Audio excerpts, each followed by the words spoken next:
Hello বন্ধুরা, আজকে আমাদেরকে পোড়া রুটি এবং মালাই চা এমনভাবে টানছে যেন গন্ধে মৌ মৌ করছে। আমরা ছুটে চলে এসেছি।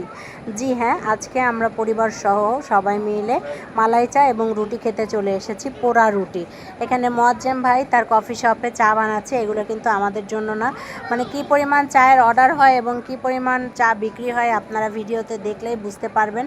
তা আমি এসে এখানে পোড়া রুটির অর্ডার দিলাম, যে অনেকবার শুনেছি পোড়া রুটি খাবো, তো আজকে আমি বরকে সাথে নিয়ে এসেছি যে ওকে আজকে এখানকার পোড়া রুটি এবং মালাই চা খাওয়াবো। এই যে ডাকা ভরে ভরে দুধ দেখতেছেন, এগুলো কিন্তু গরুর খাঁটি দুধ। এগুলো জ্বালানো হচ্ছে এবং কাঠ ব্যবহার করা হয় জ্বালাতে। তো একটা হাঁড়ি জ্বালানোর পর কিন্তু আরেকটা হাঁড়ি থেকে উনি মালাই তুলে দিচ্ছে। এই মালাই চাটা আমাদের জন্য তৈরি করা হচ্ছে। আমরা 3 জন গিয়েছি, তাই আমরা 3 কাপ চায়ের অর্ডার দিয়েছি। সেই সাথে আছে পোড়া রুটি। আমরা পোড়া রুটি এবং মালাই চা মিলে এখানে খাবো। তো এখানে আয়নের বাবা এবং আয়ান বসে আছে, অপেক্ষা করতেছে, এবং সেই সাথে কিন্তু আমি মোয়াজ্জেম ভাইয়ের সাথে কথা বলছি এবং কফি শপটা ঘুরে দেখাচ্ছি। আজকে প্রচণ্ড গরম হয়েছে, তারপরেও যে ফ্যামিলি স্টোর, যেটা মানে ফ্যামিলি সাইডে যেখানে মানুষজন বসে থাকে, সেই সাইডে কিন্তু স্ট্যান্ড ফ্যান দেওয়া আছে। এখানে এসেও আমার বরের অফিসের ফোন মিট করতে হচ্ছে। তো মোয়াজ্জেম ভাই চলে এসেছে আমাদের জন্য পোড়া রুটি এবং মালাই চাটা নিয়ে। ভাই রে ভাই, দেখেই যে লোভ লাগছে, খাইতে না জানি কত মজা হবে এবং কি পরিমাণ লোভ হবে। পোড়া রুটিটার উপরে যদি আপনি কাস্টমাইজ করে দিতে পারেন, মানে হালকা চিনি দিয়ে পোড়াই দিতে পারেন, সেটা কিন্তু অনেক মজা। তো আমরা একটু হালকা চিনি নিয়েছি, চিনি নিয়ে পরে পোড়াই দিয়েছি। আমরা ভেবেছিলাম যে আমাদের বাচ্চাটা খাবে না, কিন্তু না, ও খেয়েছে। আর এই যে মালাই চা, কী পরিমাণ মালাই এবং কী পরিমাণ লোভনীয় দেখেন। ও খাচ্ছে আর আমি কিন্তু বসে আছি। তো বসে আর লোভ সামলাইতে পারলাম না। আমি আমার বরকে বলছি একটু আমাকে খাইয়ে দাও, যেহেতু আমার বাচ্চাটা যখন খাচ্ছে আমার কাছে মনে হয়েছে এটা দ্বিগুণ স্বাদে ভরপুর হয়েছে। মানে আমি প্রথমে ভেবেছিলাম স্বাদ হবে না, কিন্তু না, অনেক স্বাদ এবং অনেক মজা। ওরা যে খাচ্ছে এবং যে এক্সপ্রেশন দিচ্ছে, আমি পাশে বসে বসে দেখছি।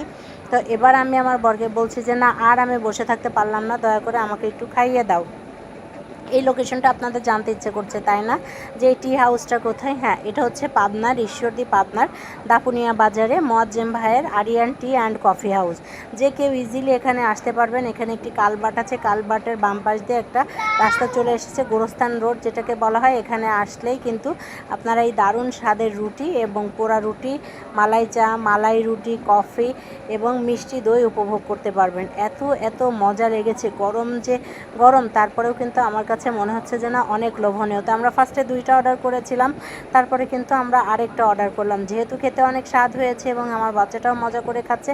সবচেয়ে মজার ব্যাপার হলো ফ্যামিলি সাইড, ব্যাচেলার সাইড এবং আপনার পর্দাশীল নারীদের জন্য একটা পার্ট করা আছে। এইগুলাই হচ্ছে এখানকার আকর্ষণীয় ব্যাপার। তো সব কিছু মিলায়ে আমার কাছে ভালো লেগেছে। নিশ্চয়ই আমাদের ভিডিওটা আপনাদেরও ভালো লেগেছে। ভালো লেগে থাকলে অবশ্যই আমাদের চ্যানেলটি সাবস্ক্রাইব করবেন। সেই সাথে আপনারা যারা আশেপাশের আছেন, আমি সাজেস্ট করব আপনারা এখানে উপভোগ করতে চলে আসবেন এখানকার চা। তো সবাই ভালো থাকবেন। পরবর্তী ব্লগ দেখা পর্যন্ত সুস্থ থাকবেন। টাটা।